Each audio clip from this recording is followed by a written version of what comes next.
Hello, all-nighters, and welcome to Pulling an All-Nighter podcast. I am Margaret, And I am Alice.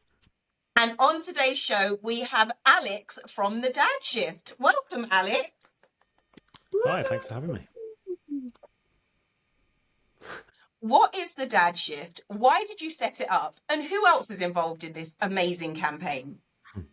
So the Dad Shift is a grassroots campaign for better paternity leave in the UK, bringing together mums, dads, people who don't have kids but want to have kids one day.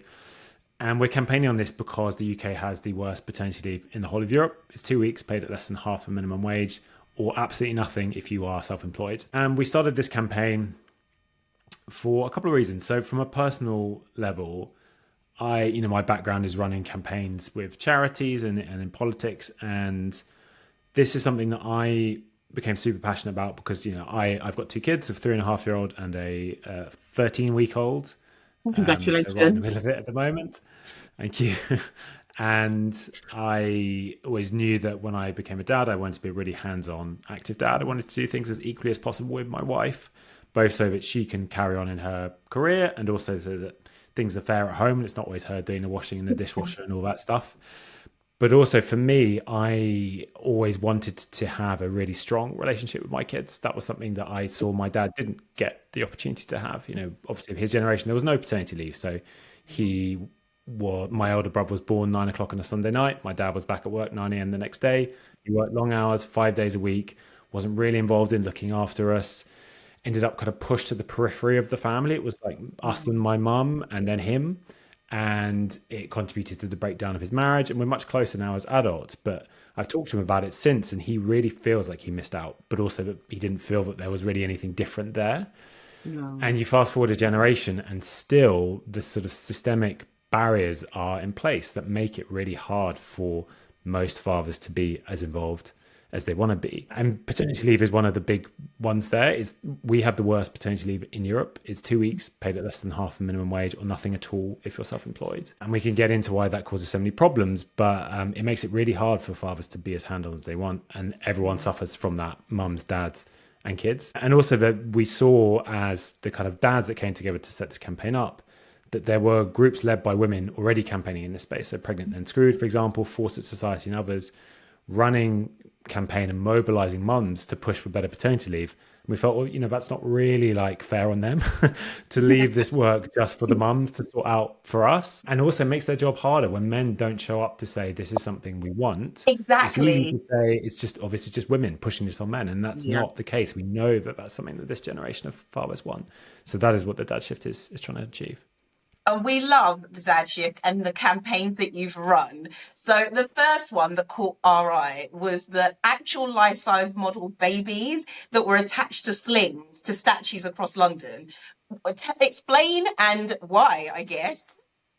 Sure. So that is an idea that came from my co-founder, George, and he was inspired by a stunt that Greenpeace had done a few years ago, where they went and put gas masks on statues around London, including Nelson's Column. We didn't do Nelson's Column because that's very high up. We're not very good climbers.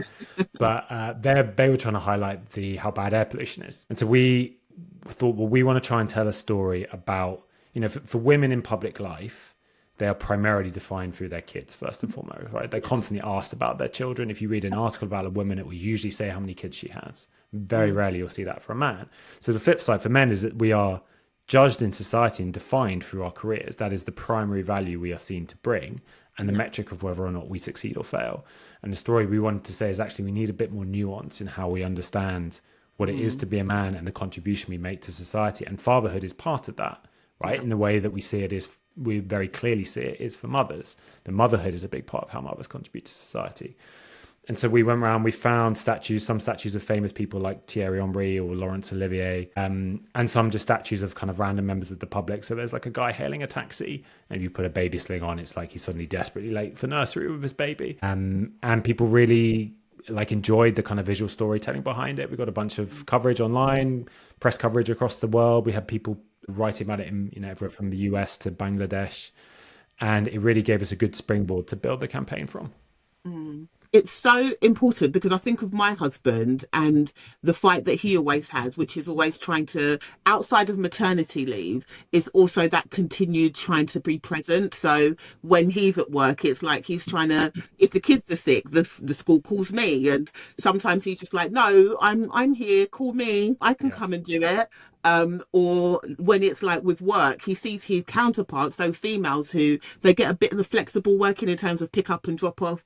And when he asks for it, he finds that it's a bit more difficult for him because it's just like, why are you asking for it? Your wife should do it. Is that constant trying to dismantle what society has already established and put in place and trying to change that narrative. But it sounds so alien when it's coming from a man who is saying, I want this. Hello, can I have this? Society is just like, well, why? Yeah, why do you want it? I think what you're doing is absolutely incredible. It's just a powerful campaign, and the campaigns don't stop there. You've also got one which is extremely emotional and emotive, where you've got pregnant women who have put a message which says UK paternity leave is a motherfucker, and they've literally got photos of that image and that sign above their C-section scars. It's such an emotive and powerful image. Could you just explain how that came about? So that's a campaign we partnered on with Pregnant and Screwed, which is a mum's campaign that campaigns against the discrimination that mothers face and trying to end the motherhood penalty. Mm-hmm. And we wanted to highlight through that obviously fathers lose out from paternity leave. There is the financial stress that we take on as a result of how poorly paid it is. There's the fact that it's much harder for us to be as present as we want to be, all stuff we can talk about. But mothers also really suffer from how bad our paternity leave. And that happens in two ways. There is that long-term impact that you're kind of alluding to there, Alice, which is our system sets it up so that mothers are by default the primary caregiver and take on most of that burden. And it's far too difficult for men to take on the burden that our share that we increasingly want to take. And that is set up right from the beginning of our paternity leave, where if you have a system where you get 2 weeks as a father, but a year off as a mother, when inevitably the mother is the one who spends most time looking after the child, forms a stronger bond with the child, knows all the kind of idiosyncrasies that come with each child. And then when you get to the end and you're like, right, how do we handle this going forward? Childcare's too expensive. We can't work flexibly. Someone's got to work part-time. It's always going to be the mother, right? Always. So that's the kind of long term, and that's why you see that the gender pay gap now is primarily driven by motherhood. It's like 75-80%, and it all starts with paternity leave. But there's also the real short-term problems, which is you are not getting enough support to recover physically and mentally from birth. Yeah. And so what this campaign did is we sent out to supporters these stickers that said UK paternity leave is a motherfucker. It was the idea of a very brilliant creative person called Gemma Phillips. And they stuck them on something that represented how paternity leave screwed them over after they gave birth. So for some people, that was the car that they weren't allowed to drive after their C-section because C-section recovery takes 6 weeks, but your partner's gone after 2. And you're told you may not be able to lift your baby, you may not be able to drive your car. Someone stuck it on a hairdryer because their C-section scar wasn't healing properly. And their GP said to them, look, you need to rest, but I know you can't. I've heard that some people dry their scars out with hairdryers. That might help you recover. That was the craziest one for me. That one just completely gagged me because I thought, I just can't imagine how, and obviously the GP is trying to give advice because they know the circumstances that parent's in, but how crazy is that in the UK that's the advice or the extreme lengths that a mother has to go to in order to be able to care for her child because her partner, whoever, can't be there.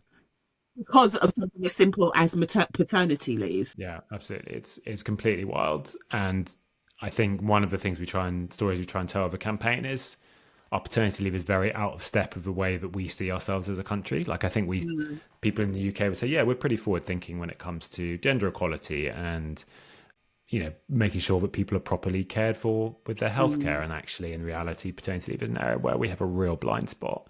Yeah. So this particular campaign was trying to draw that attention to the way that mums lose out from paternity leave, particularly looking at C-sections, because it's such a obvious system that doesn't work, where you've got 6 weeks of recovery from major surgery, but only 2 weeks of support.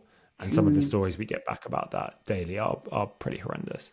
Yeah. You mentioned earlier that if you're self-employed as a man, you don't get anything, which I cannot imagine just being self-employed and not having anything coming in, because you already are sometimes at a disadvantage in terms of paying tax, etc., being self-employed. I love the campaign where you've got tradesmen marching up to the offices of HMRC with their placards and their boards, and they're saying, Dads build futures. That's another brilliant campaign. How did that come about? So we work with a group called On the Tools for that, who campaign on issues that affect tradespeople. And we did that for the glamorous date of the self-assessment tax deadline on the 31st of January, because we did some research that but dads alone, self-employed dads alone, pay over £1 billion a year in national insurance, but they get absolutely no paternity leave. And that £1 billion a year is basically 20 times what the government spends on paternity leave for everyone, yet they get nothing themselves. And I think there's this idea that people often have about self-employed people that, they're kind of consultants, right? Like it's a lifestyle choice. You're Yes. wealthy, you can afford it. It's not the case for the vast majority of self-employed people, and construction is the most obvious example of that. Most people, or like a high degree of high percentage of people in the construction industry, are self-employed. They're not always on high incomes. And one of the guys who took part in that campaign, Tom, if you see a photo of it, he's the one at the front wearing the baby in the sling. I love it. It's one of my favorite photos from the campaign. He's really passionate and like a big part of the campaign. His story is really sad. Like his wife had 2 C-sections. Each time he did the right thing, took 6 weeks off work, unpaid because he's self-employed. And that was over 7 years ago. And he said he's still not recovered financially from the time he had to take off. And the pressure just built and built and built to the point that he says it destroyed his mental health, his wife's mental health. He attempted suicide, unfortunately, is still with us and is feeling much better.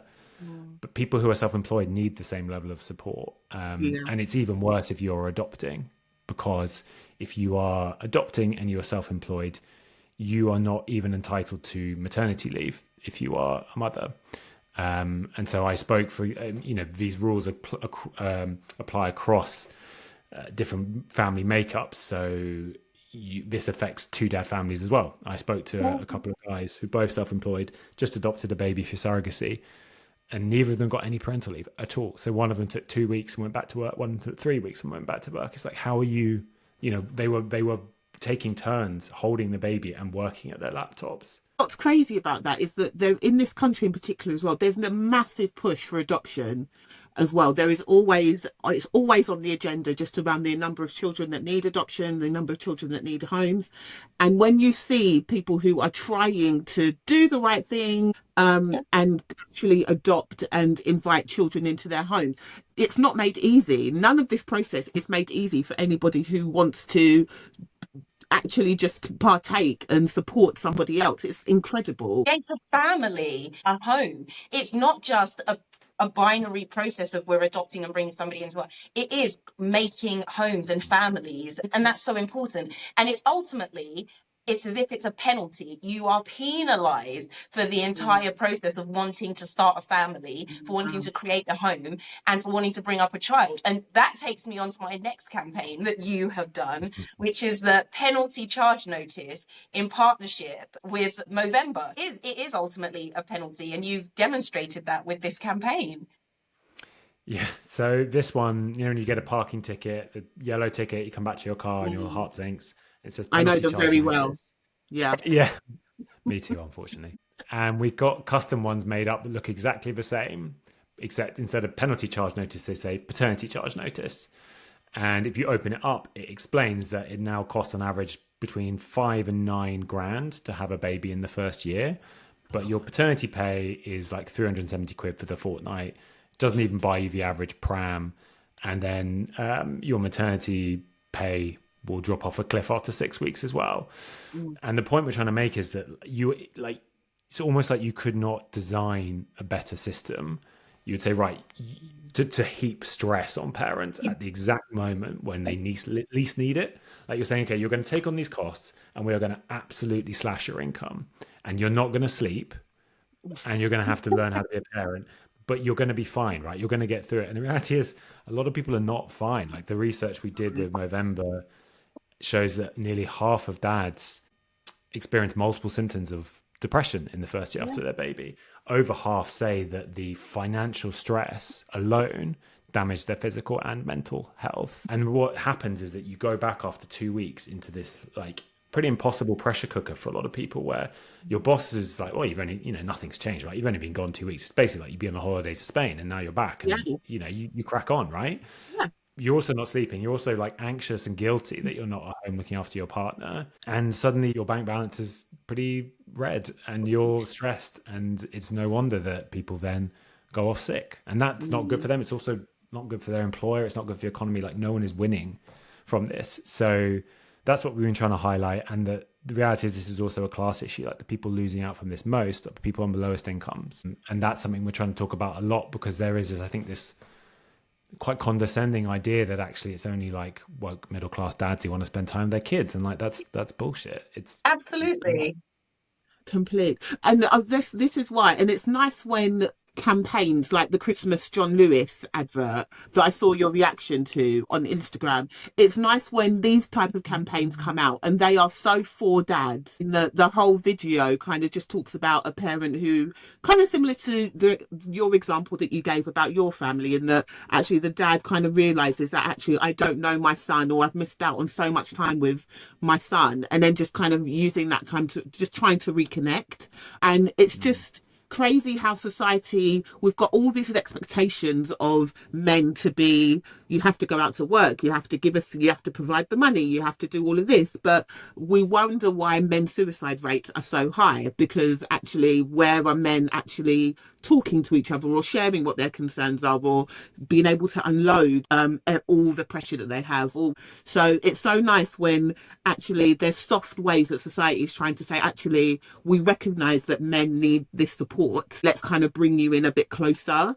International Men's Day is today. Each year in International Men's Day, they've got a different theme. So last year it was around male suicide rates, and the year before it was all around men's health in general. And once again, guys, check yourselves, check down below, check your prostate, please. I'm just going to put that out there while we're talking about this as well. Very important. One of the themes today is all around supporting men and boys. What advice would you give to a man who has just had a baby? He's navigating the whole, I'm trying to do maternity leave, I'm trying to be there for my partner. It can get better, but I know it's rubbish right now. What advice would you give, I guess? So I'd say if you are finding it hard, you're not alone at all. That is the first thing to recognize, because I think people can feel a lot of shame if they are struggling, and also to recognize that it's more common than people talk about for new dads to take a while to bond with their kids.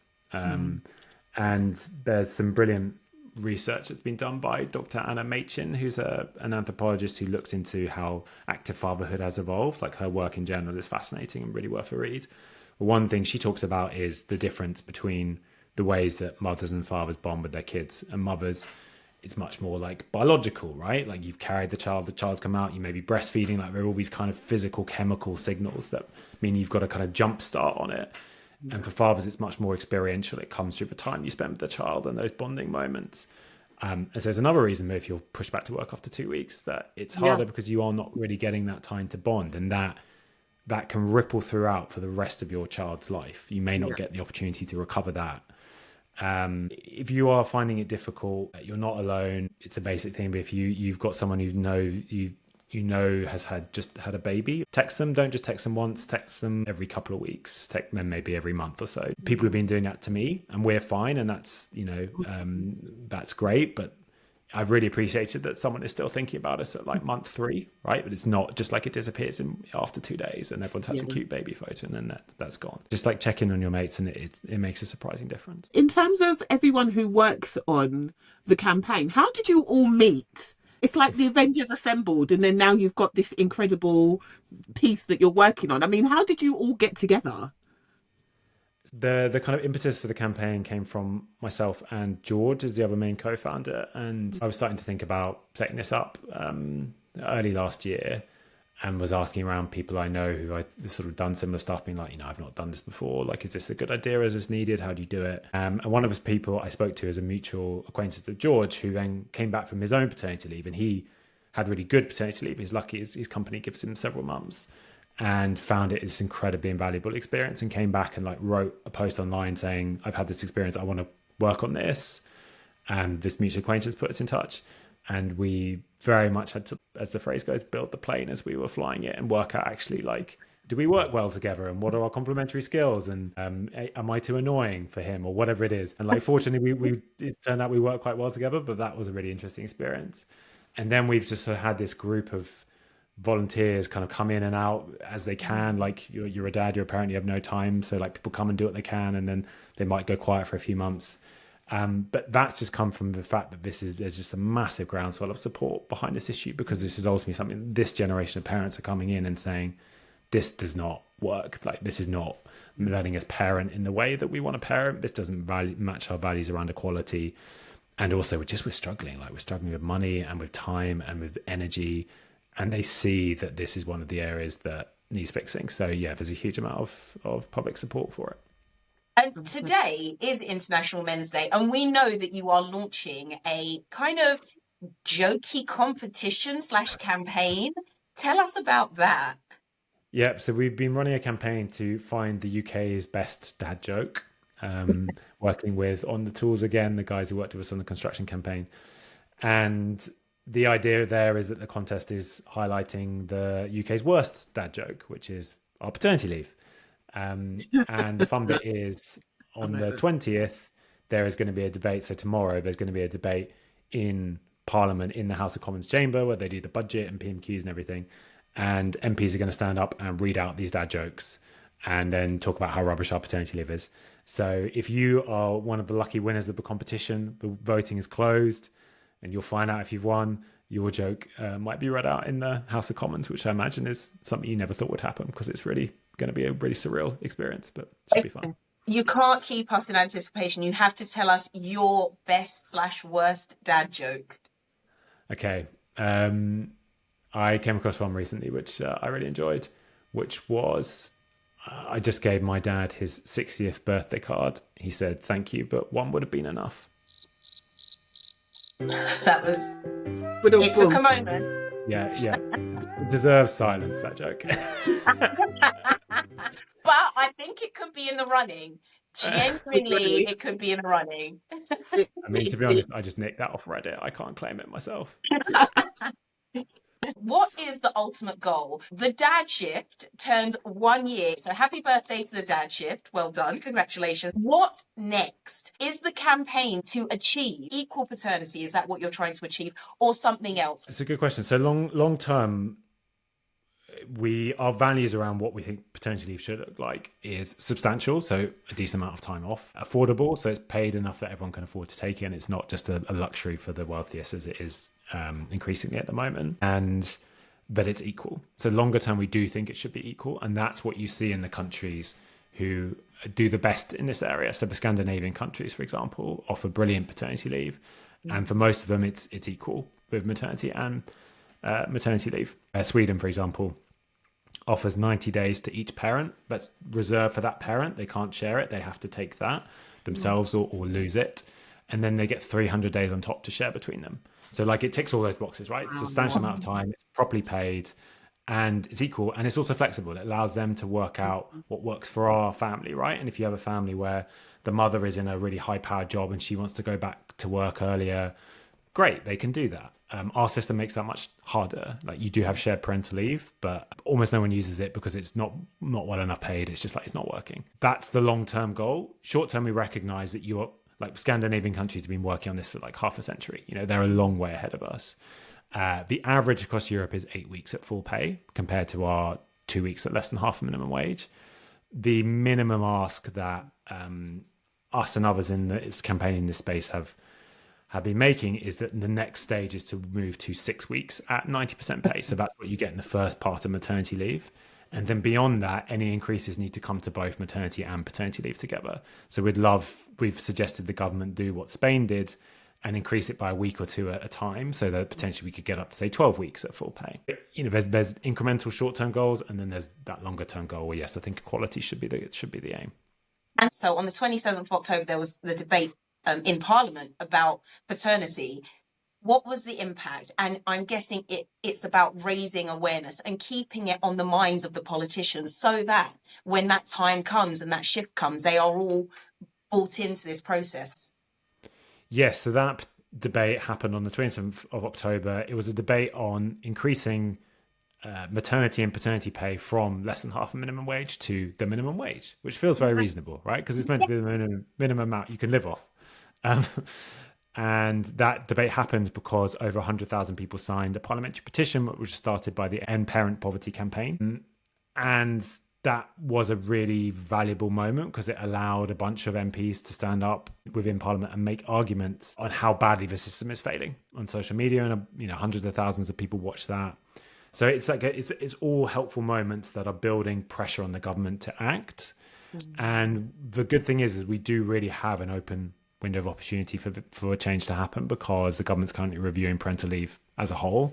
That was a manifesto commitment in the election that they would start that review within a year, which they have done so, which is great.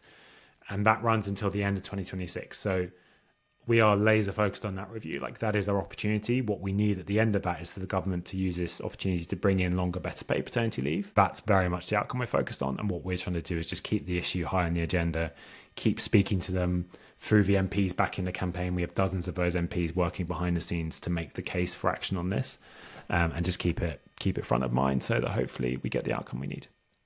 We are so excited to see the next steps and the positive outcomes that are on the way. Just going back to what you said just around mothers and what they're losing out on. I was watching something the other day and the stat was that the majority of mums who have gone back to work take a role that is at least 3 or 4 grades below their actual working levels. And that is so they can actually go to work and have the flexibility. In terms of what you're campaigning for, I know it's for dads, but the impact is directly on mums anyway, because mums are taking pay cuts, they're going to work and not working to their own potential because actually they don't have the flexibility, they don't have the support from their partner, from whoever, in order to actually be working at the levels they would have normally done in their careers. I just think the work that you guys are doing is incredible because it cuts across everybody. And I know that women, we're always arguing for what is within our rights, but it's so lovely when an organisation is run by dads and run by men, and are actually saying it loud and proud that actually we're doing this for ourselves, but look at the impact it's going to make on everybody. It's incredible. I think that's a really good point. And our core message is always bad paternity leave is bad for mums, dads, and kids. And we haven't really talked about the kids element, but there's so much evidence that if there is a father in your family, it's really good for your child's cognitive development, how they do at school, and they'll grow up happier if their dad is more involved in their lives. But how bad this is for mums is really a core message of what we're doing as well. Like, we're not just talking about this from a dad's perspective. To us, it's important that men show up and say, we want this, but also it's not like a purely male selfish thing for us. But it's both substantively important because that's where a lot of issues come from. But also part of what we think the value in what we're doing here is there is this kind of rising narrative that, obviously masculinity is changing, what men's role in society is changing. We've done a big job over the last generation or two expanding the domain of women from outside just the home to being at work as well. And we've not done the work to expand the domain of men to go from work to the home back in the other direction. And that has led to, in some ways, to this narrative that increasingly people are selling to men, which is you are struggling and losing out because women are gaining, right? Like, it's a zero-sum gain. Women can't get ahead without you falling behind. And that is fundamentally not true because, as people will say, the patriarchy is bad for men too, because the reality is it traps us in norms around our role in society, the way we can behave, the way we can speak, the way we can express ourselves, that is leading to high levels of male loneliness, to high rates of male suicide. And actually, what we're trying to do with this campaign is to very deliberately show that women's gains don't have to come at men's expense. This is an issue that if we get this through, it's good for men and for women, and it's men and women working together on this and actually getting a more equal society that allows people to perform the roles in their families or in society that best suits them, rather than what their gender says that they should do. Like, that's a really good thing for men, because we'll ultimately lead happier lives with more connection, rather than lives that are focused purely on, can we get, ahead in our careers? Can we earn as much money as possible? Thank you. That was so powerful. Thank you so much for coming on Pulling an All-Nighter podcast. Before you leave, there are 2 more things that we want to do. The first one is we've got some this or that questions. And then the second bit is the last time you pulled an all-nighter. So, Alex, from the Dad Shift, are you ready? Yes, I am. Let's go. Nappy duties or bedtime stories? I do both, but I prefer bedtime stories. Me too. School run or bath times? School run. Work from home or office buzz? Work from home. Full English or Sunday roast? Full English. Tea or coffee? Coffee. Serious chat or funny banter? Serious chat. I like a serious chat. Yeah. Baby cuddles or toddler giggles? All baby cuddles. And the last one, your parenting style, winging it or well prepared? Trying to be well prepared, but winging it in reality. Sounds all right. Sounds like me. Yes. Sounds like me. Thank you for taking part in this or that. My pleasure. And our final question, we always ask our guests on Pulling an All-Nighter, when was the last time Alex from the Dad Shift pulled an all-nighter? On election night 2024, so I was working on the last few weeks of the Labour general election campaign. I've worked on a few in the past, and this is the only one that I've won. We lost all the others. So we stayed up for the results, went along to the celebration party in London, and was up from sort of 7 a.m. working on the day until like 7 a.m. the next day. So it was a proper 24-hour all-nighter. But yeah, that was memorable. And I hope that this is the government we elected is now the government that's going to give us better paternity leave. That is the expectation. And it was worth pulling an all-nighter. So you'll be able to look back in a few years and be like, it was worth pulling that all-nighter to get what we needed. Yeah, exactly. But before we let you go, where can everyone find you? How can we track you down? How can we sign up? I saw that there's a bit where dads can give testimonies. How can dads get involved? Tell us everything. So anyone can get involved in the campaign. We love dads getting involved. It's not just for dads. You can be a mum, you can be a non-parent, you can just be someone who cares about this. So you go to dadshift.org.uk and there's a big button at the top to sign the campaign petition. And if you sign that to back better paternity leave, we'll then follow up with things you can do. We're also on social media at Dadshift UK. And if you go to the link in our bio, there's all sorts of different stuff you can do, including sharing your story of paternity leave. Like, those stories are so powerful and important for helping us communicate to the media and on social media just how big a problem this is. So that's another great way to get involved. Thank you, Alex. It has been a genuine pleasure. And we are so excited to see all the fantastic things and new campaigns that are going to be coming out in 2026. Thank you, Alex. And thank you